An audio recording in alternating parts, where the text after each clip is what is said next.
सुन्नु न, के तपाईँ खुसी हुनुहुन्छ? के तपाईँ सन्तुष्ट हुनुहुन्छ तपाईँको आफ्नो लाइफसँग? अहिलेको टाइममा हामी कोही पनि खुसी छैनौँ, सन्तुष्ट छैनौँ।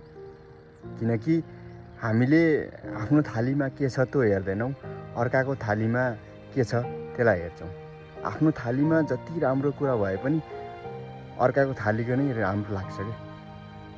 अझै सोसियल मिडियाको जमानामा त अहिले त झन् होइन, यसले दुनियाँलाई एकदमै आफूसँग भन्दा पनि अरूसँग कम्पेयर गर्ने धेरै गराइदिएको छ। सो हामी कहिल्यै सन्तुष्टि हुन सक्दैनौँ, कहिल्यै खुसी हुन सक्दैनौँ जबसम्म हामीले हाम्रो थालीमा के छ, हाम्रो भागमा के छ, हाम्रो किस्मतमा के छ त्यसलाई हेर्दैनौँ, त्यसलाई बुझ्दैनौँ र त्यसलाई एक्सेप्ट गर्दैनौँ। सो अरूको थाली हेर्न छोडौँ र आफ्नो थालीलाई जे छ त्यसमा रमाउन स्टार्ट गरौँ। Thank you.